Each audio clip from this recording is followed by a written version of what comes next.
Là, je vais vous présenter Mme Elisabeth Godbout, qui fait un stage de postdoctorat à l'Université de Toronto, n'est-ce pas? Et qui a soutenu sa thèse à l'Université Laval sur la représentation sociale des juges et des experts concernant le meilleur intérêt de l'enfant dont la garde est contestée, donc qui est chercheur en travail social. Et je vais lui laisser la parole. Merci beaucoup. D'abord, j'aimerais vous remercier pour cette invitation. Je trouve ça très intéressant de pouvoir continuer à présenter les résultats de ma thèse, surtout à des gens qui s'intéressent aux droits des enfants. Donc, merci beaucoup pour ça. Merci à Michel Giroux pour l'invitation, qui m'a invitée à la suite de ma soutenance de thèse. Donc, Michel était sur mon comité de thèse et tout de suite, j'ai accepté parce que j'étais intéressée à vous rencontrer. Ce que je vous présente, c'est les principaux résultats de ma thèse de doctorat et aussi la démarche là, qui m'a permis d'obtenir ces résultats. Ce qui m'a amené à travailler sur ces sujets-là de garde très conflictuels, ça a été d'abord un stage que j'ai effectué pendant mon baccalauréat en psychologie avec une psychologue qui faisait des expertises lors de litiges de garde. Donc, j'ai pu assister à sa pratique. Et par la suite, j'ai fait un mémoire de maîtrise sur l'aliénation parentale. Et en fait, l'aliénation parentale, pour vous donner une définition assez large de ce que c'est lorsqu'un enfant en arrive à refuser tout contact avec un parent qu'il rejette sous l'influence de son autre parent. Donc, qui est victime, dans le fond, d'une espèce de lavage de cerveau de la part d'un parent et qui refuse par la suite les contacts avec son autre parent. J'ai fait un mémoire de maîtrise sur ce sujet-là et je suis restée avec beaucoup de questionnements à la fin de mon mémoire. Particulièrement concernant la façon dont les professionnels peuvent se positionner pour prendre des décisions, en fait, faire des recommandations dans le cas des experts et de prendre des décisions dans le cas des juges dans ces situations très, très complexes où les enfants et les familles sont très vulnérables. Donc, c'est ce qui a porté un petit peu mon questionnement et ma démarche. Et actuellement, là, mon projet postdoctoral est encore dans la même veine. Donc, je travaille sur les séparations hautement conflictuelles qui sont vues en protection de la jeunesse. Donc, lorsque, par exemple, des allégations de maltraitance, des choses comme ça, et qu'il y a à la fois un conflit de garde. Donc, ces situations-là. Donc, je continue encore dans les mêmes sujets là, pour la suite des choses. Donc, pour commencer la conférence aujourd'hui, j'avais envie de peut-être replacer mon objet d'étude, donc la notion, le principe de meilleur intérêt de l'enfant, dans un contexte historique, donc pour voir, dans le fond, d'où ça vient, ce principe-là, quelles ont été les influences aussi qui ont pu moduler la façon dont on a interprété le meilleur intérêt de l'enfant à travers le temps. Donc, j'ai essayé de placer les choses sur une ligne du temps qui est assez rudimentaire, là, donc je tourne un petit peu les coins ronds, mais c'est seulement pour faire une petite mise en contexte. Donc, avant le 19e siècle, le principe de l'intérêt de l'enfant n'était pas un concept qui était mis de l'avant. Donc, ce qui comptait, c'était la toute-puissance paternelle. Donc, les enfants étaient vus comme la propriété des pères. C'est seulement vers la fin du 19e siècle, au début du 20e siècle, qu'on voit apparaître cette notion-là de respecter l'intérêt de l'enfant dans les décisions de garde. Et pendant longtemps, ce principe-là a été interprété en fonction de certaines règles, comme la doctrine de l'âge tendre, où on considérait qu'un jeune enfant devait automatiquement être confié à sa mère, et aussi en fonction de la faute conjugale, où on confiait l'enfant à l'époux qui n'était pas fautif dans la séparation, dans le divorce. Donc, pendant longtemps, c'est ces règles-là qui ont prévalu. À partir de la deuxième moitié du 20e siècle, ces règles-là ont donné place à d'autres règles, donc avec, dans le fond, la dispersion progressive de ces règles-là, donc la toute-puissance paternelle, l'âge tendre et la faute conjugale.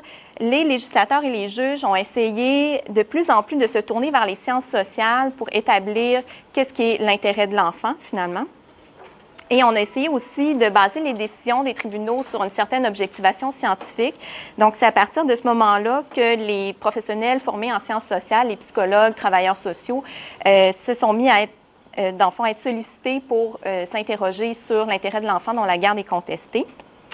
Et donc, actuellement, on traduit beaucoup le terme de meilleur intérêt de l'enfant en fonction de facteurs psychologiques plutôt qu'économiques, éducationnels ou médicaux, par exemple. D'où l'importance des sciences sociales dans ce champ-là particulier.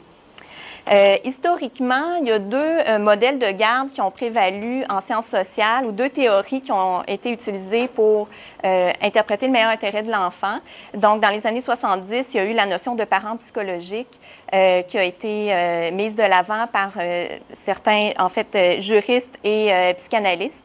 Et en fait, ce principe-là, finalement, ça revient à confier l'enfant à sa principale figure d'attachement et de faire en sorte que sa principale figure d'attachement soit la personne, souvent la mère, là, dans plusieurs situations, qui décide aussi des contacts que l'enfant va avoir avec son autre parent. Donc ça a été une première théorie qui a eu quand même beaucoup d'influence et qui est à la base de cette idée de l'importance de la figure d'attachement du parent principal, etc. Et un peu plus tard, d'autres travaux en psychologie ont permis de requalifier les pères auprès des jeunes enfants, donc de considérer aussi que les pères avaient un rôle à jouer dans le développement de leurs jeunes enfants, pour en arriver vers les années 2000 à plus cette notion de coparentalité, de partage du temps parental et tout l'essor qu'on a connu par rapport à la garde partagée. Et parallèlement à ça, il y a eu aussi un mouvement en faveur de la reconnaissance des droits des enfants. Donc, ils sont passés de sujet de droit, d'objet de droit à sujet de droit. Bon, disons, là, j'ai placé, parce qu'il fallait placer les choses sur une carte, mais j'ai placé ça vers 1990 là, avec l'adoption de la Convention relative aux droits de l'enfant qui faisait en sorte que le droit d'être entendu de l'enfant devait être mis de l'avant dans toutes les situations où son intérêt est en jeu. Donc, il y a eu ce courant-là aussi qui a pu moduler l'interprétation qu'on donne au meilleur intérêt de l'enfant. Donc, c'est un petit peu le portrait de la situation. Et actuellement, lorsqu'on regarde là, les situations où le partage du temps parental fait vraiment un problème entre les parents, ce sont des situations minoritaires lorsqu'on regarde les statistiques. Lors d'une séparation, là, la plupart des parents arrivent à s'entendre sur le partage du temps parental. Quand on regarde, puis les meilleures données dont on dispose là, pour évaluer combien de situations se détériorent, se retrouvent en cours, ce qu'on sait, c'est que c'est une minorité. Donc, cette estimation-là est basée sur un échantillon de 2000 dossiers de pension alimentaire pour enfants en 2008, donc des dossiers qui ont été sélectionnés de façon aléatoire. Donc, ça nous donne un bon portrait de la situation au Québec. Donc, on sait que 7,7 % des dossiers présentent deux demandes divergentes pour la garde et on sait que le désaccord va persister au terme des procédures dans moins de 3 % des dossiers.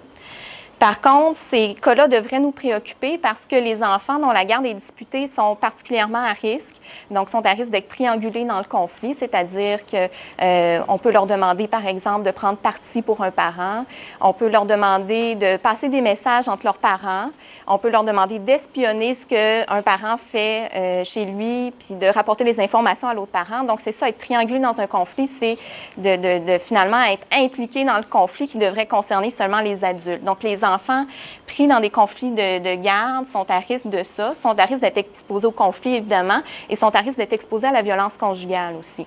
Donc, c'est des enfants particulièrement à risque et au point où ces situations-là peuvent se retrouver en protection de la jeunesse en raison de maltraitance psychologique. Donc, c'est très sérieux. Et on sait aussi ce que les études démontrent, toutes celles qui se sont intéressées à l'adaptation des enfants à la séparation, c'est que le conflit interparental est fortement associé à l'adaptation des enfants, ce qui fait en sorte que toute la question de la formation des relations coparentales après la séparation, c'est un enjeu de santé publique.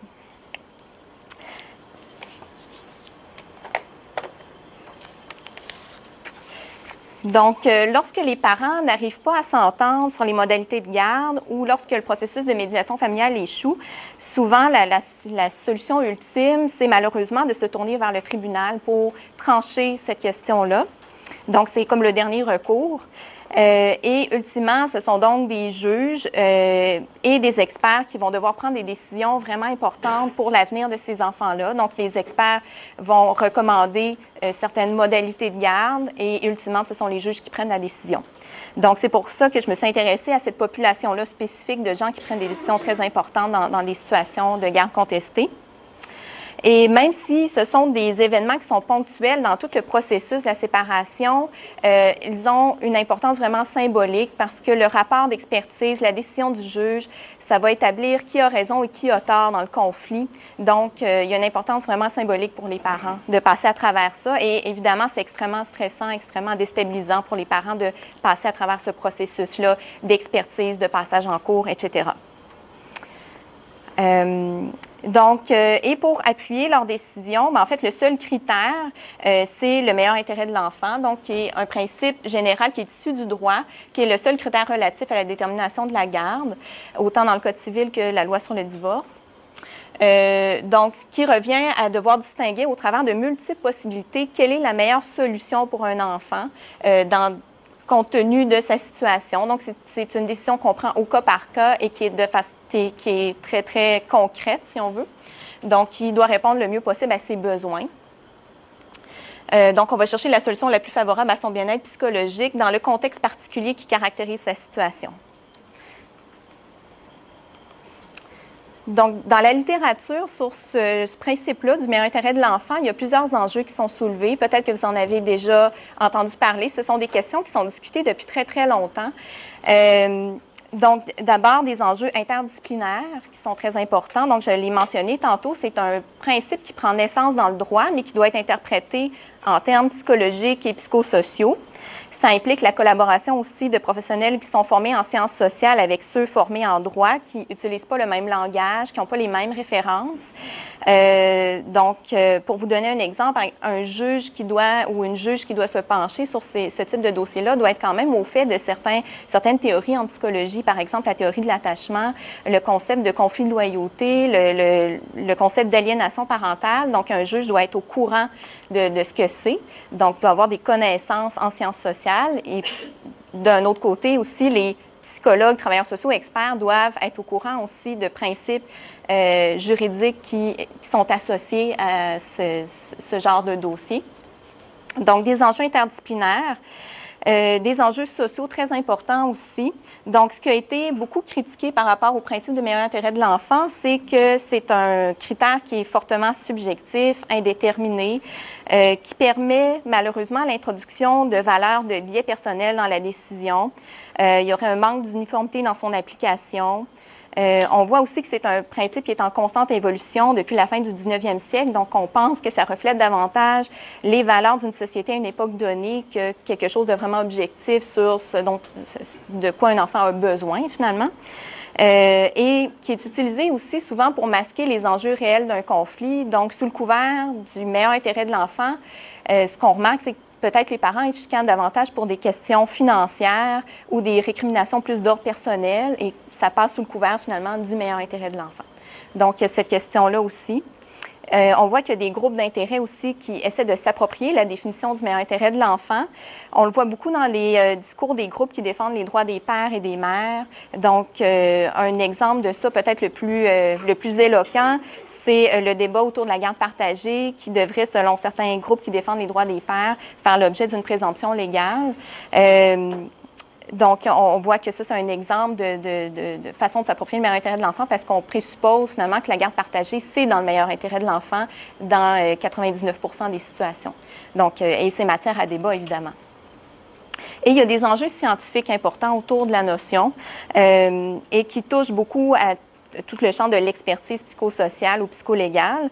Et un aspect qui est particulièrement décrié par les critiques de l'utilisation du meilleur intérêt de l'enfant, c'est la possibilité pour les experts de faire des recommandations concernant le partage du temps parental parce que ça implique des tâches qui dépassent les connaissances scientifiques actuelles, donc d'être capable, par exemple, de prédire l'évolution d'une situation, donc de dire, bien, si telles modalités de garde sont appliquées, c'est ce qui va le mieux favoriser le bien-être de l'enfant. Comment le savoir sur une base scientifique solide, c'est remis en question. Donc, il apparaît aussi hasardeux, même voire impossible, de traduire le meilleur intérêt de l'enfant en termes psychologiques, d'y associer un partage du temps parental, de prédire les évolutions de ces recommandations-là en se basant uniquement sur des données probantes. Ça apparaît assez difficile. Et bon, aussi, dans un deuxième temps, la validité des évaluations de garde n'a pas été démontrée scientifiquement et il n'y a aucune méthodologie qui fait consensus aussi auprès des experts, même s'il y a des lignes directrices ou des manuels sur la question. On voit, sur la base d'études qui ont sondé les pratiques des experts, qu'on n'utilise pas tous les mêmes tests psychométriques. Certains vont faire des visites à domicile, d'autres pas. Donc, il y a quand même des pratiques différentes, divergentes d'un expert à l'autre. Donc, il n'y a pas de consensus sur la façon de faire une expertise psychosociale. Et il y a plusieurs questions aussi qui sont très, très pertinentes dans ces situations-là de garde contestée qui ont été mal éclairées par la recherche. Et je vais y revenir un petit peu plus tard parce qu'on va voir que ce sont les questions qui sont à l'origine de débats importants autour des questions de garde. Notamment, je vais en nommer quelques-unes, mais les liens entre le partage du temps parental et l'adaptation dans des situations de très haut conflit. Lorsqu'un enfant est très jeune ou on a affaire à un bébé, donc comment gérer le temps parental. Lorsque les modalités de garde sont imposées plutôt que décidées par les parents aussi, on n'a pas beaucoup de données sur ces situations-là. Donc, on manque de données scientifiques pour appuyer vraiment des décisions. Donc, en l'absence de normes claires et rigides ou de certitudes scientifiques, moi, mon questionnement, c'était comment on l'interprète et à partir de quoi, finalement. Donc, je me suis rendu compte que, finalement, on interprète le meilleur intérêt de l'enfant, oui, d'une part sur la base d'un savoir spécialisé, mais aussi sur la base d'un savoir de sens commun. Parce qu'au bout du compte, finalement, quand on doit prendre une décision, on doit sous-peser différentes choses et finalement, sur quoi on se base? Un petit peu notre sens commun. Et l'utilisation du sens commun, dans la pratique, ça a été beaucoup utilisé via les représentations sociales et c'est la raison pour laquelle j'ai utilisé ce cadre théorique-là, finalement. Donc, ma question de recherche était, dans un contexte de séparation hautement conflictuelle, quelle est la représentation sociale des juges et des experts concernant le principe du meilleur intérêt de l'enfant dont la garde est contestée? Puis j'avais envie de vous dire quelques mots sur mon cadre théorique. Je vais essayer de ne pas vous ennuyer avec ça, mais pour que vous compreniez un petit peu mon raisonnement. Donc, qu'est-ce que c'est? Qu'est-ce que la théorie des représentations sociales? C'est une théorie qui est issue de la psychologie sociale, du champ de la psychologie sociale. Donc, une représentation sociale, c'est, en fin de compte, un ensemble d'éléments cognitifs, donc à la fois des opinions, des informations, des attitudes à propos d'un objet social donné. C'est un ensemble qui est organisé et structuré et qui est partagé par les individus d'un même groupe social et qui est collectivement produite. Donc, c'est quelque chose qui se crée à travers les échanges et qui est socialement utile, donc qui est utilisé, dans le fond, pour interpréter notre environnement social, lui donner un sens. Et donc, dans les pratiques des professionnels, c'est quelque chose qui est souvent étudié, les représentations sociales, pour comprendre sur quoi ils s'appuient, finalement, pour exercer leur pratique. Et dans le fond, une sous-théorie de la grande théorie des représentations sociales que j'ai utilisée, c'est celle des principes organisateurs des représentations sociales, qui stipule que les différents membres d'une population partagent certaines croyances au sujet d'un enjeu social donné. Donc, ils vont se créer une sorte de carte mentale à propos d'un objet social, donc à travers les échanges toujours. Et dans le fond, ils vont utiliser un lexique commun pour pouvoir se comprendre quand on discute finalement d'un même objet. Toutefois, les gens se différencient aussi sur leur degré d'adhésion à certaines croyances. Donc, comment on se positionne sur cette carte-là qui est commune, ça va être différent d'une personne à l'autre, et c'est ce que j'ai tenté d'étudier. Et que ces différences-là, ces prises de position différentes-là, pourraient être modulées par des insertions sociales. Donc, le fait d'être un homme ou une femme, par exemple, pourrait faire en sorte que je pense différemment de mon collègue masculin, par exemple. Donc, c'est dans ce cadre-là, finalement, que j'ai étudié comment les juges et les experts se positionnent par rapport à certains enjeux. Donc, dans un premier temps, j'ai tenté de voir comment on parle du meilleur intérêt de l'enfant, comment on en discute, quels sont les enjeux qui sont nommés aussi par les juges et les experts. Donc, essayer de répertorier ça dans un premier temps. Ensuite, je leur ai demandé d'interpréter certains débats et de prendre position aussi sur certains enjeux. Donc, qui est le deuxième niveau d'analyse, interpréter, se confronter. Puis à la fin, finalement, d'organiser et ancrer ses positions. Donc, quels sont les principes organisateurs derrière ces prises de position-là? Quelle est la logique derrière les prises de position? C'est ce que j'ai tenté de distinguer. Et aussi, comment les insertions sociales peuvent influencer nos prises de position dans un troisième temps. Donc, c'est une recherche qui est un devis qualitatif parce que mon intérêt était de rechercher le sens donné par les acteurs et de pouvoir contextualiser leurs pratiques, donc ce qui est plus facilement réalisable à travers une recherche qualitative où vraiment on peut contextualiser de façon riche le sens donné par les acteurs. J'ai utilisé des entretiens semi-dirigés, donc de longs entretiens que j'ai eu la chance de réaliser avec les répondants à ma recherche. Donc, dans le questionnaire, j'utilisais l'association libre. J'y reviendrai un petit peu plus tard quand je vais présenter mes résultats. Je leur demandais d'identifier des débats spontanément autour du meilleur intérêt de l'enfant. Je leur demandais de prendre position sur certains débats et je leur demandais aussi de me donner un exemple de leur pratique à partir du dernier dossier qu'ils ont eu à traiter là, de litige entourant la garde. Donc, j'ai voulu aussi avoir des exemples de leur pratique à partir de leur dernier dossier. Et pour analyser ces données-là, finalement, j'ai utilisé l'analyse de contenu thématique, des matrices pour pouvoir croiser certaines assertions sociales et le discours, donc pour voir est-ce qu'il y a des différences hommes-femmes dans mon discours, par exemple. Donc, ce genre de choses, ce genre d'analyse que j'ai effectuée. Et la formation de catégories conceptualisantes qui est, dans le fond, dans un deuxième temps, de dépasser seulement l'analyse de contenu, mais d'essayer de nommer des phénomènes. Donc, de reprendre les données, de les relire, puis essayer de nommer certains phénomènes plus englobants, plus explicatifs, pour essayer d'arriver plus à une théorie à la fin. Donc ça, c'est des éléments de recherche qualitative. Peut-être qu'on y reviendra un petit peu plus tard. Je ne sais pas à quel point vous êtes familier avec ce genre de recherche, mais en tout cas, ça fera peut-être l'objet de questions un petit peu plus tard. Et mon échantillon final, donc, est constitué de 11 juges de la Cour supérieure du Québec, et de 16 experts, 9 travailleurs sociaux, 7 psychologues. Donc, à travers la formation de mon échantillon, j'ai essayé de respecter le principe de diversification de l'échantillon, qui est un principe important en recherche qualitative. Donc, essayer d'avoir, de rechercher certaines insertions sociales clés, donc le fait d'être un homme ou une femme, le niveau d'expérience aussi, le fait d'avoir fait beaucoup de ce genre de dossier-là versus d'autres professionnels qui en ont, que bon, c'est une pratique un peu plus marginale pour eux, parce qu'on sait que certains juges en font énormément de droit familial, d'autres, bien, c'est un dossier une fois de temps en temps, mais c'est pas le gros de leur pratique, donc j'ai essayé d'avoir un équilibre dans mon échantillon par rapport à ça.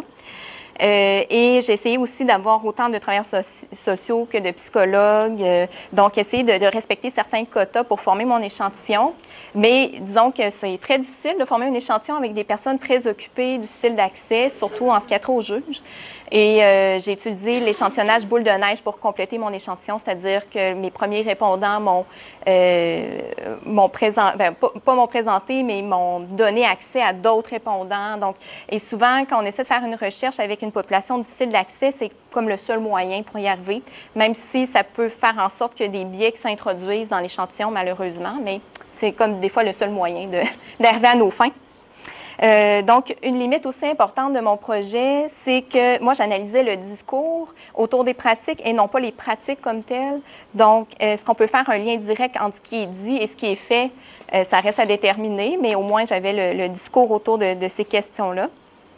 Une force du devis utilisé, c'est la diversification de l'échantillon et l'atteinte de la saturation des données aussi. Donc, à la fin du projet, lorsque je continuais à analyser, je faisais des nouvelles entrevues, il n'y avait pas de nouvelles informations.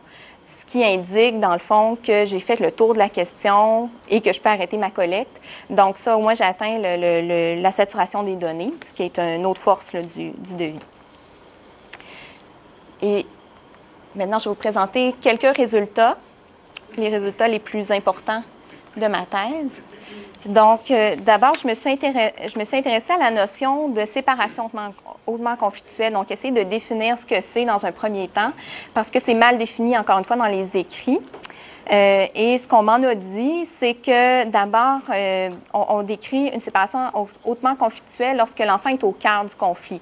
Donc, où l'enfant va réagir au conflit. Ce que les experts me disent beaucoup, c'est lorsque je vois un enfant qui a des difficultés d'adaptation, ça me donne une indication que j'ai à faire une séparation hautement conflictuelle. Lorsqu'un enfant est pris à partie dans le conflit, lorsqu'il est triangulé dans le conflit, c'est c'est souvent de cette façon-là qu'on perçoit que la séparation est hautement conflictuelle.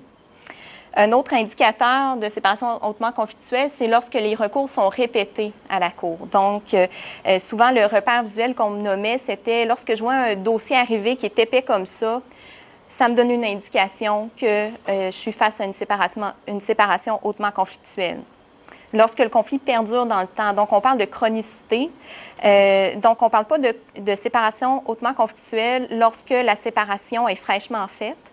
C'est lorsque du temps s'est écoulé et qu'il n'y a pas eu de solution pour ces familles-là. Il y a encore des conflits après 2 ans, 3 ans. Donc, encore une fois, la chronicité des difficultés.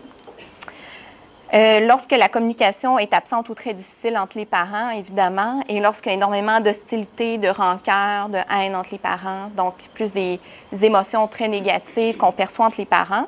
Donc, ce sont les principaux thèmes là, qui décrivent les séparations hautement conflictuelles. Donc, on voit qu'il y a aussi des points de convergence. Par contre, la limite qui distingue les séparations hautement conflictuelles des autres types de séparations moins problématiques n'est pas très claire ni très constante. Plusieurs répondants m'ont parlé d'un continuum de conflits. Donc, on pourrait comprendre le conflit, le haut conflit sur un continuum de cette façon-là. Et le dernier cas qui a été relaté par les répondants me laissait croire que ce ne sont pas toutes les situations qui se retrouvent en cours qui sont hautement conflictuelles. Ce qu'on me relatait, c'était aussi des situations où les parents sont dans une impasse parce qu'ils ne s'entendent pas sur une question en particulier, mais qu'autrement, ils sont capables de communiquer et de s'entendre. Donc, il y a comme un point qui achoppe et le reste est quand même relativement pacifique, paisible.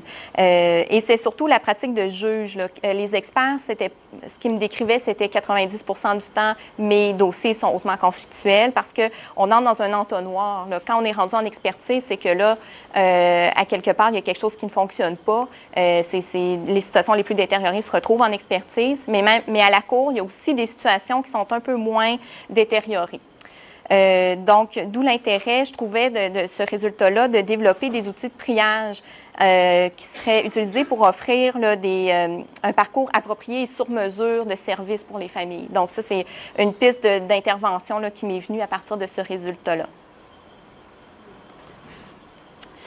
Donc, quel sens on donne au meilleur intérêt de l'enfant en contexte de séparation hautement conflictuelle? Donc, je leur ai demandé, ça c'était la question d'association libre, si vous êtes en situation de séparation hautement conflictuelle, quels sont les premiers mots qui vous viennent en tête à propos du meilleur intérêt de l'enfant? Donc, très spontanément, ce qu'on me répondait pouvait être regroupé en 2 grands thèmes là, fédérateurs.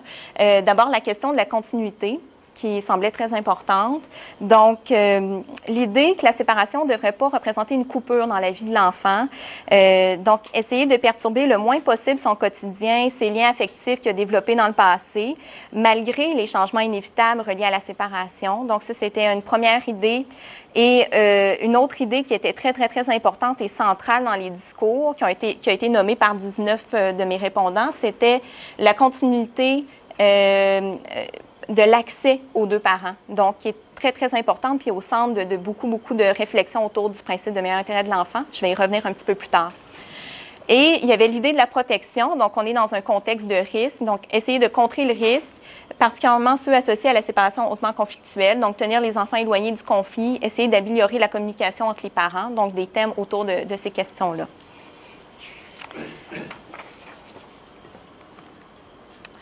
Maintenant, à la question, est-ce difficile de statuer ou de faire des recommandations dans le meilleur intérêt de l'enfant? C'est une question que je trouvais importante parce que dans les écrits que j'avais lus, il y était beaucoup question de critique du meilleur intérêt de l'enfant, de ce critère-là qui est trop flou, trop vague. Donc, un questionnement que j'avais, c'était comment on fait pour l'interpréter dans ce contexte-là? Et j'ai été surprise de réaliser que pour beaucoup de répondants, c'était pas difficile pour eux de savoir quel était le meilleur intérêt de l'enfant dans une situation. Pour eux, ils étaient très à l'aise avec leur propre jugement de ces situations-là. Mais un bémol à ça, c'est que certains disaient c'est son application concrète qui est difficile. Donc, un exemple de ça, petit bout de verbatim d'une juge qui dit mais moi, je ne trouve pas difficile de définir l'intérêt de l'enfant. Très souvent, il est évident. L'intérêt de l'enfant ressort et on voit le chemin qu'il faudrait prendre pour le favoriser. Ce n'est pas tellement de déterminer quelle est la bonne décision pour l'enfant par rapport à son besoin, c'est plutôt le contexte où il est très difficile d'imposer la bonne décision ou de faire cheminer les gens vers la bonne décision.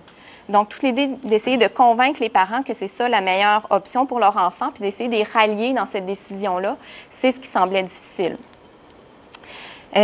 Par contre, certains répondants trouvaient que c'était effectivement un critère ou un principe qui était trop vague et qui permettait aussi de s'appuyer plus sur son expérience personnelle que sur des critères de droit ou des critères scientifiques, là.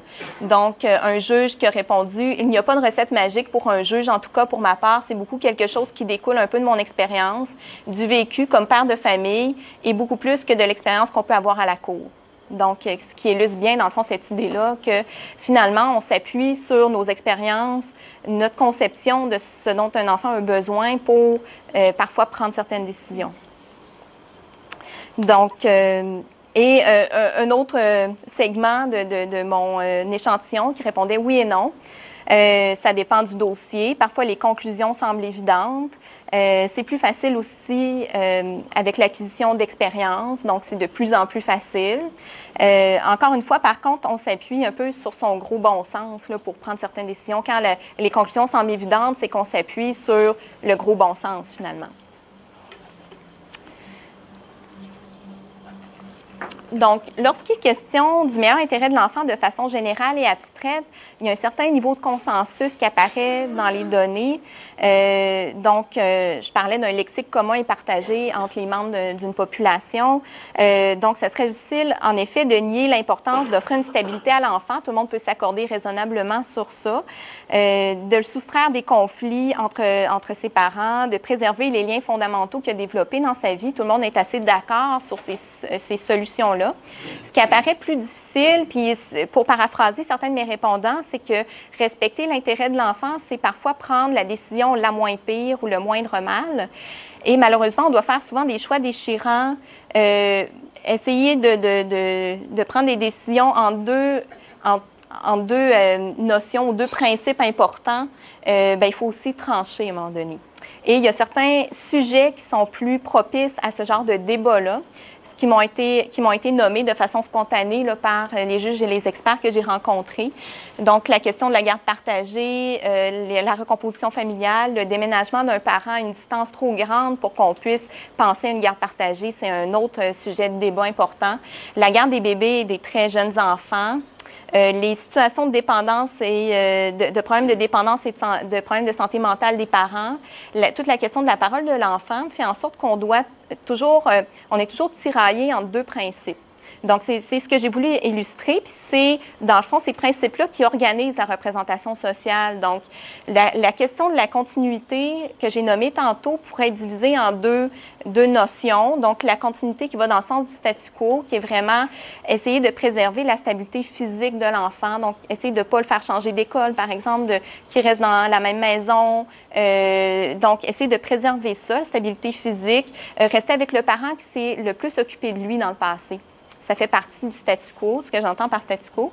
Il y a la continuité qui va dans le sens des liens qui doivent continuer à être développés avec les deux parents, qui sont souvent tiraillés l'un envers l'autre. Par exemple, si on prend le cas de la garde d'un bébé de 4 mois, par exemple, comment faire en sorte qu'il développe des liens importants avec son père, alors que c'est sa mère qui l'allaite, qui s'en est occupée principalement depuis sa naissance. Donc, comment être capable de mesurer ces deux principes-là et prendre des décisions qui favorisent ces deux principes-là. Pas évident. Même chose pour la question de la protection de l'enfant lorsque son parent a des difficultés graves, mais qu'on veut aussi qu'il puisse développer un lien avec un parent qui a un problème de santé mentale. Donc, la question de la protection de l'enfant dans ce contexte-là et le respect aussi de la continuité des liens avec les deux parents. Et un autre aspect qui est la parole de l'enfant, donc qui va dans le sens de son autonomie, de sa prise de parole. Comment le protéger dans un contexte où on ne veut pas trop qu'il soit pris dans les conflits. Donc, de l'écouter. De quelle façon d'abord, pour que ce soit sécurisant pour lui. Favoriser sa prise de parole tout en le protégeant pour pas qu'il soit pris davantage dans les conflits, pour pas qu'il sente non plus qu'il doit prendre position dans le conflit. Donc, toutes ces questions-là, tous ces débats-là m'ont été nommés. Je les ai placés là, sur ce schéma-là qui organise la représentation sociale. Et par la suite, j'ai voulu voir la prise de position aussi des acteurs par rapport au débat. Donc, ce que je me suis rendu compte, c'est qu'il y a des thèmes qui, oui, engendrent des débats, mais pas nécessairement de prise de position personnelle. Donc, ce qu'on me répondait, c'est ça dépend. Au cas par cas, on va voir telle chose, telle chose, telle chose. On ne voulait pas nécessairement se mouiller sur une prise de position en particulier. C'était le cas, par exemple, de l'aliénation parentale. Donc, on reconnaît que c'est un problème important, mais bon, au cas par cas, on essaie de mesurer les éléments en jeu. Il y avait des thèmes, par ailleurs, qui n'engendrent pas de débat. Donc, non seulement je leur demandais de me nommer quel débat il y a autour de la notion de meilleur intérêt de l'enfant, mais j'avais aussi une liste prédéterminée de thèmes que j'avais recueillis à travers les écrits dans le domaine pour qu'ils puissent nommer des choses par rapport à ma liste. Donc, ce qu'on me disait, c'est par exemple, la place et le rôle du père, ça ne fait pas vraiment débat. Tout le monde s'accorde pour dire qu'un père, c'est important. Donc, des choses de cet ordre-là. Le statut socio-économique de chaque parent. Même chose, ça ne devrait pas compter dans la décision, ce n'est pas une matière à débat. Donc, j'ai pu un peu distinguer ce qui fait débat, ce qui ne fait pas débat et, en fin de compte, les thèmes qui incitent à prendre position. Donc, j'ai pu en recueillir 6 sur les 19 que j'ai examinés avec mes participants. Et c'est ceux que je vais développer davantage là, dans la suite de mes résultats parce que c'est ce qui m'intéressait aussi de voir comment on prend position. Donc, les systèmes. Donc, d'abord, la question de la garde des bébés et des très jeunes enfants incitait à des prises de position. Et ce que je pouvais aussi montrer, c'est qu'il y avait parfois des contradictions dans les prises de position. Et j'essayais de placer ça aussi pour vérifier quels principes ça respecte les prises de position. Donc, par exemple, certains répondants vont être très, très frileux à ordonner ou recommander une garde partagée pour des enfants très jeunes. Un juge m'a dit, je le cite de façon incorrecte, là, mais il a dit quelque chose comme « Moi, avant 6 ans, je trouve qu'ils sont tout simplement trop jeunes pour ça ». Donc, ça, c'était sa prise de position personnelle. Certains m'ont dit, la garde partagée, c'est parfois approprié lorsque tout est en place pour que ça arrive de façon pacifique, pour que l'enfant se développe bien. Si les parents sont capables de se parler, de collaborer un minimum, si l'enfant a toujours vécu avec ses deux parents qui se sont beaucoup occupés de lui de façon égalitaire, ça peut être approprié même si l'enfant est très jeune. Donc, il y a aussi cette prise de position-là. Et celle mitoyenne qui rassemble le plus de mes répondants, c'est que on va essayer d'augmenter graduellement les contacts avec le parent qui c'est peut-être moins impliqué auprès du bébé.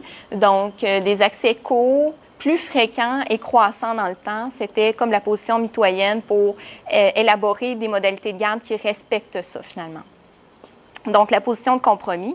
Et le grand débat autour de cette question-là, c'est qu'il y a de plus en plus de ces situations-là en cours supérieur.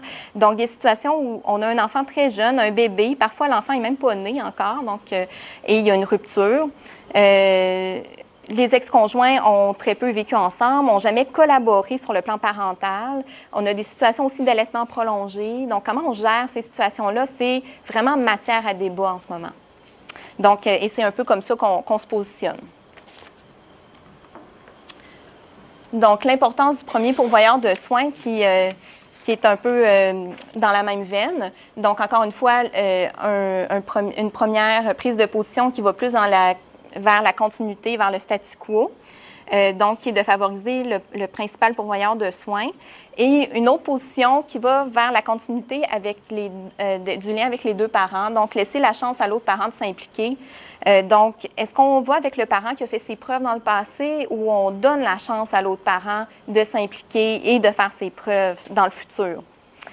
Et l'idée aussi que l'entente qui avait lieu dans le couple avant la séparation sur le partage des tâches ne tient plus une fois que la séparation arrive. Il faut redéfinir les rôles. Donc, c'est cette idée-là qui sous-tend l'idée de la continuité du lien avec les deux parents. Et un exemple de ça, donc un juge qui m'explique, donc je me rends compte qu'il y a des cas assez typiques où la première figure parentale, la principale figure d'attachement de l'enfant, c'est la mère, parce qu'on est dans un modèle traditionnel ou quasi traditionnel où la mère va, par exemple, prendre un congé de maternité prolongé. Puis pour compenser la perte de revenus, le père va travailler comme un forcené. Et là, rendu à l'éclatement du couple, on va essayer de faire passer le père pour un père absent, pour un mauvais père. Et moi, j'ai de l'empathie pour ces situations-là. Et l'idée n'est pas de blâmer la mère, mais c'est de voir ce qu'on peut faire pour le père aussi. Donc là, je trouvais que dans cet extrait-là, il y avait comme un glissement entre l'intérêt de l'enfant puis l'équité pour les parents. Donc, il y a comme... je trouvais qu'il y avait une réflexion à faire sur ça, mais on voit l'idée qu'il y a derrière le discours qui est, bien, il faut laisser la chance à l'autre parent de s'impliquer. Donc, cette idée-là. Donc, la stabilité de l'enfant. Donc, encore une fois, une stabilité qui va dans le sens de la stabilité physique. Qui a pris principalement soin de l'enfant? Quelle est la disponibilité réelle des parents? Donc, comment respecter les besoins d'un enfant qui s'adapte déjà à un changement important qui est la séparation? Donc, essayer de ne pas le perturber davantage, finalement, de faire en sorte qu'il va rester dans sa chambre, dans son lit. Il ne sera pas tout le temps en deux maisons, si on veut. Donc, cette idée-là.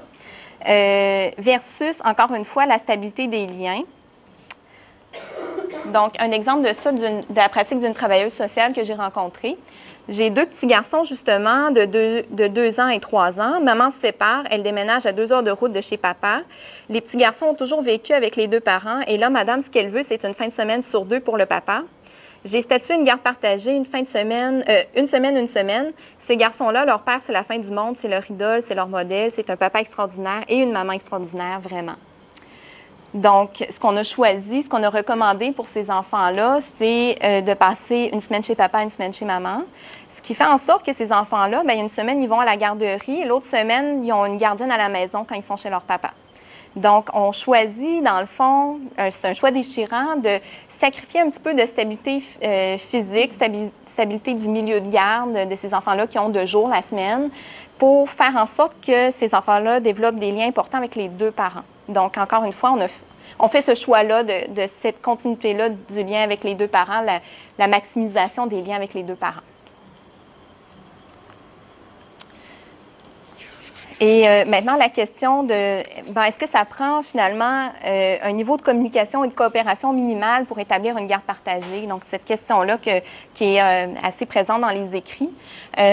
Donc, ce qu'on en dit, la position minoritaire sur cette question-là, c'est que la garde partagée n'est pas appropriée ou a peu de chances de fonctionner lorsque l'enfant est fortement pris à partie dans le conflit. Donc, ça, c'est une première position. Donc, même si on essayait d'en mettre une garde partagée, ça ne fonctionnera pas. Les parents ne sont pas capables de se parler. Où l'enfant va en souffrir, c'est l'enfant qui va jouer au messager, finalement, entre les parents parce que les parents ne communiquent pas, ne s'entendent pas. Une première prise de position. Deuxième prise de position, c'est que la qualité des liens par enfant devrait primer sur d'autres considérations. Que la communication peut être forcée. Donc, on peut demander aux parents de communiquer par courriel, par texto, avoir un cahier de communication, un agenda parental, ces choses-là.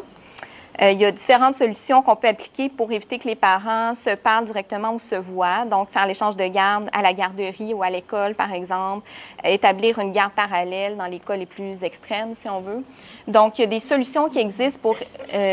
Et le conflit en soi n'est pas une raison suffisante pour éviter une garde partagée. Donc, ce point de vue-là qui est majoritaire dans mon échantillon.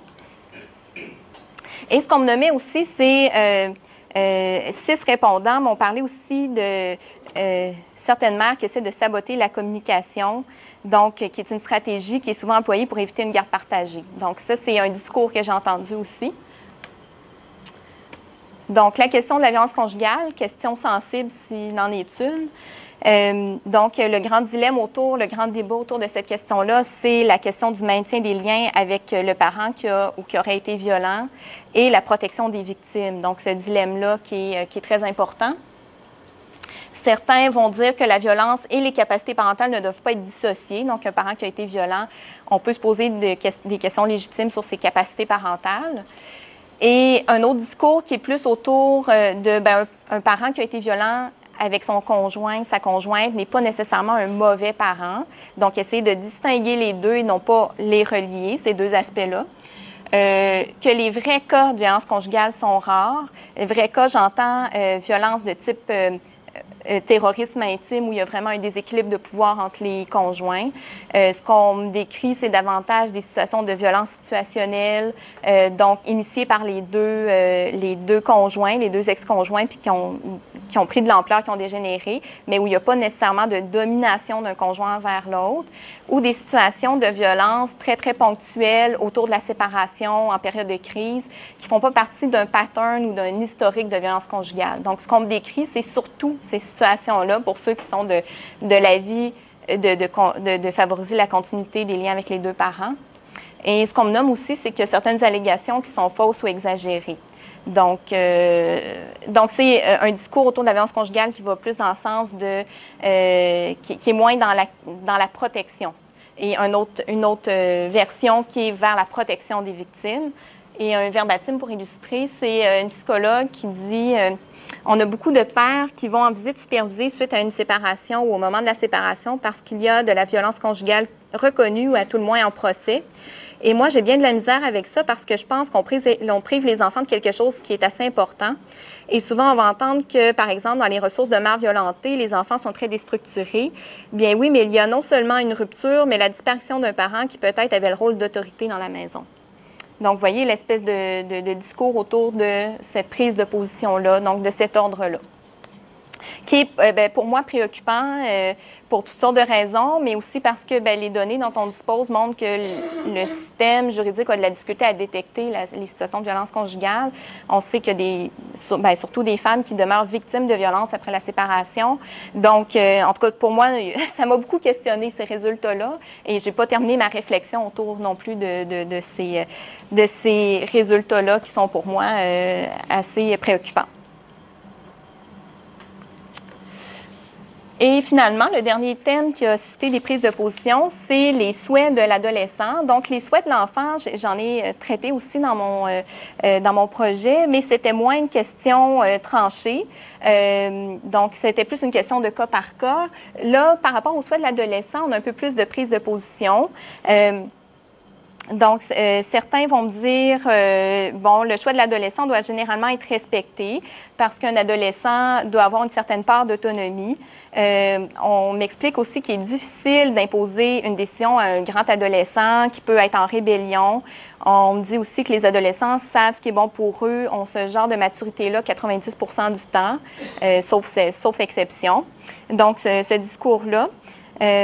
Donc, on parle aussi de situations où un adolescent exprimerait une préférence ou un choix, mais on prenait bien soin de me dire aussi en entrevue que généralement, les enfants ne veulent pas avoir le choix, ils ne veulent pas porter le poids de ça.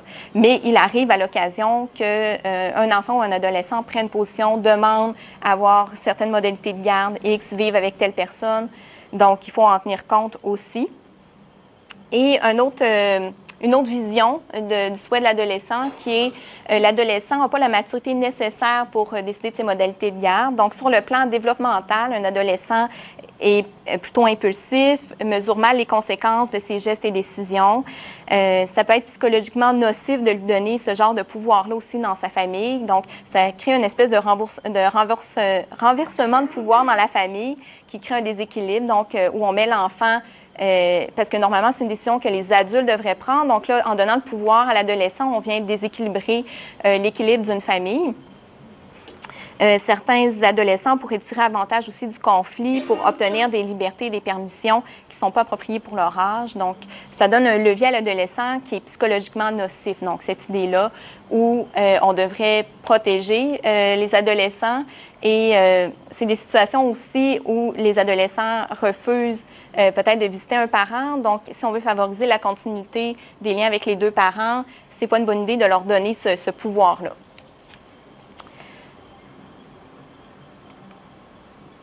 Donc maintenant, l'autre question, est-ce que les positions varient selon l'insertion sociale, qui était une de mes questions de recherche? Mes analyses, qui sont évidemment très exploratoires parce que j'ai un petit échantillon, montrent qu'il y a peu de différence hommes-femmes ou selon le niveau d'expérience sur les prises de position. Oui, je termine. Donc, par contre, la stabilité qui va dans le sens du statu quo et l'autonomie de l'adolescent serait davantage des points de vue de juge que d'experts. Donc, une petite différence sur la catégorie professionnelle sur ces questions-là spécifiques. Donc, les juges seraient plus d'avis qu'un adolescent a plus de droits et libertés et aurait tendance à plus défendre ce point de vue-là que les experts de mon échantillon. Je termine avec quelques pistes de l'intervention, pour l'intervention et pour la recherche. Donc, quelques pistes pour l'intervention qui sont appuyées par mes résultats. Donc, le développement d'outils qui permettent d'effectuer des triages de situations selon la nature et la sévérité des conflits et meilleure détection aussi de la violence conjugale pour mettre davantage la protection et la sécurité des victimes de l'avant. Des interventions qui allient le juridique et le psychosocial, qui sont spécialisées, rapides, flexibles, suivies dans le temps.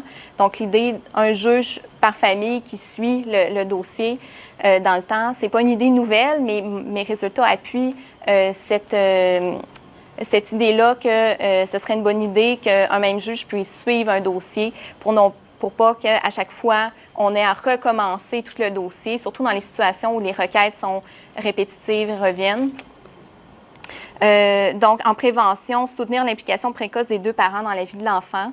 Donc, il y a beaucoup de situations de conflit dont l'origine serait un partage déséquilibré des tâches dans la famille. Donc, lorsqu'on n'a pas partagé les tâches parentales avec son ex-conjoint, on peut être plus méfiant, penser que l'autre parent n'aura pas les capacités nécessaires pour jouer son rôle. Donc, si avant la séparation, les deux parents ont joué un rôle important dans la vie de l'enfant, qu'on a confiance en son conjoint ou sa conjointe pour assurer les tâches parentales, ça pourrait faire en sorte qu'il y ait un peu moins de conflits autour de ces questions-là. Quelques pistes pour la recherche. Donc, essayer de mieux éclairer dans quelles conditions, donc à partir de l'âge de l'enfant, du niveau de la nature du conflit interparental, différents plans parentaux soutiennent ou non l'adaptation de l'enfant et celle des membres de sa famille. Donc, mieux comprendre ces éléments-là. Et de comprendre aussi comment vont les jeunes pour qui une décision de garde a été prise par le tribunal. Donc, on n'a pas de données sur ça. Est-ce qu'on prend des bonnes décisions pour ces enfants-là? Il n'y a rien qui permet de le mesurer à l'heure actuelle. Et en tout cas, moi, je serais intéressée à développer peut-être de la recherche qui s'intéresse à cette question-là. Donc, c'est ainsi que je termine mon exposé. Je suis très intéressée d'entendre vos questions. Donc, voilà. Merci pour votre attention.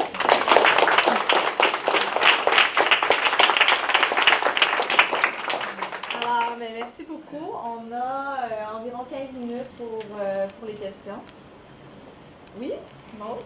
Moi, j'en ai deux. En fait, j'en aurais une foule, mais ça va être mais dans les questions d'insertion sociale, les différents critères que vous avez choisis pour la recherche, je me demandais si vous aviez considéré la question de la parentalité. Puis oui, non et pourquoi pas, finalement, parce que ça apparaît. Oui.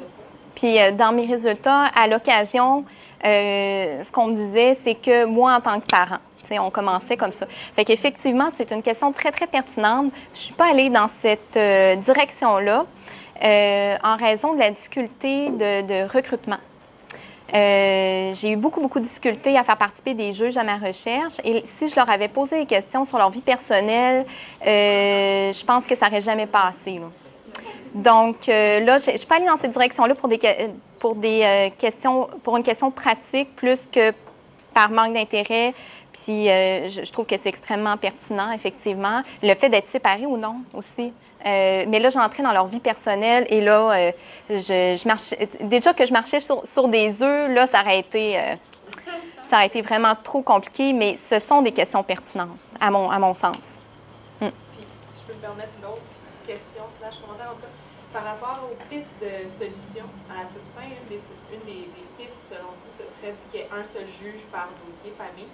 Puis je vois l'avantage, mais en même temps, je me demande s'il y a une réflexion là-dessus, sur le fait que la limite que ça représenterait, c'est d'insérer peut-être un biais un peu trop fort, c'est-à-dire que si vous tombez au départ sur un juge qui n'a pas les mêmes valeurs que vous n'êtes pas lié avec ce juge-là tout le long, tandis que si vous avez différents juges, bien, il y a peut-être une chance qu'à un moment donné, quelqu'un d'autre se penche sur un dossier.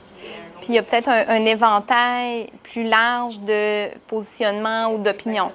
Effectivement. Puis, de toute façon, ce qu'on m'a dit, c'est que l'administration actuelle de la justice ne permet pas qu'un juge suive une famille dans toutes ses... mais en tout cas, mon opinion autour de ça, puis je suis en train de la construire, c'est pas arrêté, là, ce que je vais dire, c'est que certains juges qui ont fait du droit familial dans leur pratique antérieure, qui sont très, très spécialisés sur ces questions-là, qui suivent beaucoup de formations sur ça, qui sont très au fait du développement des connaissances, par exemple en psychologie ou dans mon domaine en travail social, sur ces questions-là. Puis ce sont eux, finalement, qui devraient... On devrait avoir peut-être un tribunal unifié de la famille ou des juges spécialisés. Oui, c'est ça, exactement. Mais ce pas des solutions nouvelles, je ne les ai pas inventées. C'est dans les écrits partout depuis de nombreuses années. Mais je trouve que ça serait pertinent. Puis avoir vraiment des juges qui sont connaissants de ces questions-là. Mais encore une fois, peut-être, puis là, tu sais, ce que mes données montrent aussi, c'est qu'il y a peut-être une tendance actuelle très forte qui favorise la garde partagée, la coparentalité beaucoup, au détriment peut-être d'autres problématiques comme la violence conjugale. Donc, peut-être que là, on s'en irait encore plus vers ça et pas assez vers la protection, par exemple, des victimes, là. Donc, ma tête n'est pas faite encore sur ces questions-là. Vincent? Oui, mais je ne suis pas du tout un spécialiste dans ces domaines-là, mais est-ce que je peux comprendre de votre présentation que, dans le fond, en droit de la famille, la théorie de l'attachement, là, elle est dépassée depuis longtemps, là, surtout quand on voit les représentations là, que vous avez mises en lumière, que finalement, c'est beaucoup plus en faveur du maintien des liens avec les deux parents que d'essayer d'identifier le parent avec lequel il y avait un attachement. Je dirais que peut-être de moins en moins cette idée-là qu'il y a une figure principale d'attachement, parce que la théorie de l'attachement a aussi évolué et on a compris avec le développement de la science autour de l'attachement de l'enfant qu'un enfant pouvait s'attacher à d'autres figures aussi. Donc, puis encore là, moi, je ne suis pas une spécialiste de la théorie de l'attachement, mais c'est les chercheurs dans ce domaine-là, c'est vers ça qu'on va, là. J'ai l'impression quand même que pour les bébés, puis on l'a vu, hein, la position mitoyenne, c'est, bien, il faut quand même essayer d'offrir une certaine stabilité aux enfants, essayer de trouver une façon qu'ils vont pouvoir développer des liens avec l'autre parent, qui est souvent le père aussi, donc essayer de ménager la chèvre et le chou, là. Mais il y a quand même l'idée qu'un enfant très jeune doit avoir un port d'attache. Donc, c'est encore un peu présent pour les bébés. Mais lorsque l'enfant atteint un certain âge, par exemple, j'entends souvent l'âge de 4 ans, bien là, c'est comme si ça changeait là, à partir de cet âge-là. Donc, il faudrait voir peut-être la jurisprudence autour de ces questions-là. Moi, je n'ai pas fait une analyse de la jurisprudence, j'ai lu des auteurs en droit, mais je me suis pas penchée spécifiquement sur des décisions ou ces choses-là parce que c'est pas mon domaine, là, mais l'âge de 4 ans semble être comme l'espèce d'âge limite où là, on peut dire, ben oui, un enfant peut vraiment... la question, c'est souvent aussi les nuitées chez l'autre parent. Donc, on peut penser que les nuitées, c'est pas trop déstabilisant pour un enfant de 4 ans, là. Donc, cette question-là. Mais c'est pas coupé au couteau. Puis, encore une fois, chaque cas est différent. Chaque situation est évaluée au cas par cas. Donc, encore là, il y a une foule d'autres éléments qui peuvent moduler une décision, là. Vous avez présenté une diapositive plutôt avec des nombres sur les conflits et puis les conflits qui se répètent. Oui. Si vous pouvez y retourner. Sinon, si vous vous rappelez, moi, ce que je me souviens, je voulais poser la question si c'est la même population que les nombres représentent. Oui. Celle-là. Ouais. Ça ici, oui, en fait, là, lorsque j'indique un chiffre, c'est le nombre de répondants qui ont nommé ce thème-là. Donc, dans le fond, dans le discours, moi, j'ai découpé le discours et j'ai regroupé là, sous des thèmes le contenu. Et, mettons, la question de l'enfant au cœur du conflit, ce thème-là regroupait le discours de 20 personnes de mon échantillon de 27. Ah, OK, c'était un échantillon de 27. Oui. Ça ne semble pas très efficace comme système. Bien, en fait, c'est comme ça qu'on représente les résultats qualitatifs. Oh non, pas les résultats, je veux dire le système juridique. OK. Les résultats suggèrent que le système même n'est OK. pas très efficace. En fait, je ne sais pas comment me positionner par rapport à ça. Je pense qu'il y aurait certainement des améliorations à apporter. Il y a des choses qui ont été faites quand même, tout ce qu'on a établi quand même, bon, la médiation familiale, les ateliers de coparentalité qui sont obligatoires avant qu'un dossier soit entendu en cours, ces séances-là d'information qui peuvent être quand même efficaces dans certains cas. J'ai pas à traiter de cet aspect-là parce que c'était pas ma question de recherche, mais les gens que j'ai rencontrés vont essayer le plus possible de faire en sorte que les parents arrivent à s'entendre. Et avant d'avoir une décision d'un tribunal, il y a beaucoup de choses qui vont avoir été tentées avant. Et même souvent, les juges vont dire, bien, j'aimerais ça parfois renvoyer les parents en médiation familiale. Quand je sens qu'il y a une ouverture vers ça, j'essaie de l'apprendre, j'essaie de faire en sorte que les gens s'entendent. Il y a cette volonté-là quand même que les gens puissent s'entendre puis leur donner les moyens de s'entendre. Mais il y a des situations qui sont malheureusement tellement détériorées qu'on en arrive à demander une expertise puis prendre une décision, là. Donc, mais il y a quand même cette volonté-là d'outiller les gens pour qu'ils en arrivent eux-mêmes à prendre des décisions pour leurs enfants parce que c'est eux qui connaissent le mieux leurs enfants aussi. Certains juges me disent, moi, les parents, je leur dis, moi, je ne connais pas votre enfant. Vous êtes les experts de votre enfant. Vous me donnez beaucoup, beaucoup de pouvoir. Puis plusieurs sont très, très mal à l'aise avec ça aussi. Et parfois même, c'est un pan de leur pratique qu'ils n'aiment pas particulièrement. Ça aussi, ouais, j'ai ce genre de discours que j'ai entendu.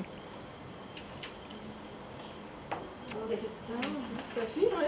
Rapide, Christiane, après. Ouais. Votre étude, elle est au Québec? Oui, oui, seulement au Québec.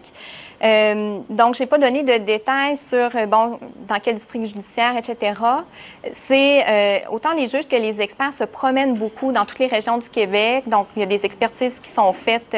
Même, j'ai rencontré des gens de la région de Québec, par exemple, mais qui se promènent un peu partout dans la province. Donc, quand je combine, dans le fond, tous les endroits de pratique de tout le monde, il y a seulement une région qui n'est pas couverte, là, qui est le nord du Québec. Sinon, toutes les autres régions, dans mon échantillon, sont couvertes par un juge ou un expert, là. Donc, ça couvre quand même un large territoire. Oui. Vous disiez, à un moment donné, qu'à la fin, les juges, quand vous faisiez une comparaison là,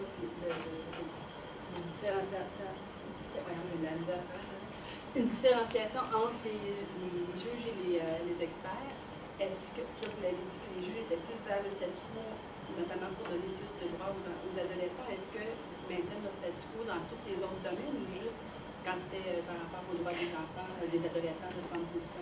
Bien, par rapport aux adolescents, c'est le principe d'autonomie qui les amène à donner, dans le fond, aux adolescents, bien, une autonomie par rapport à leur propre modalité de garde, là. Mais est-ce qu'ils vont tendre vers le statu quo dans tous les autres domaines ou juste dans celui-là? Bien, en fait, pour chaque débat, c'est différent. Donc, je ne pourrais pas dire, par exemple, que bien, il y a des choses qui sont interreliées, puis on l'a vu aussi, tu sais, comme le principe des liens avec les deux parents. On voit que ça traverse plusieurs débats.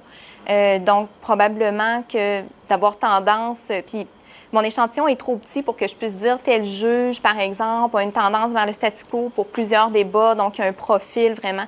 Tu sais, à un moment donné, avec le petit nombre que j'avais, je ne pouvais pas faire ce genre d'inférence-là, là.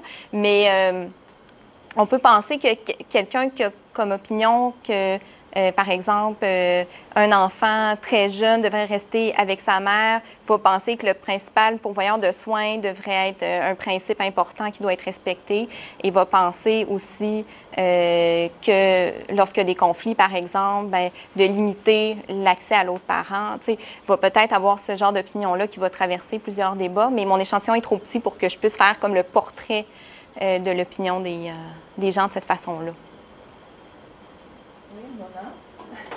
Oui, j'ai trouvé ça vraiment intéressant, le fait que la question de la continuité et de la stabilité fasse consensus, mais en même temps puisse être conçue de manière différente et même contradictoire, et voir comment en fait c'est conçu de manière complètement différente en matière de protection de la jeunesse, où vraiment on parle de stabilité des liens et de continuité des soins, et on est plus dans le physique, et on est plus encore dans la théorie de l'attachement dont parlait Sébastien.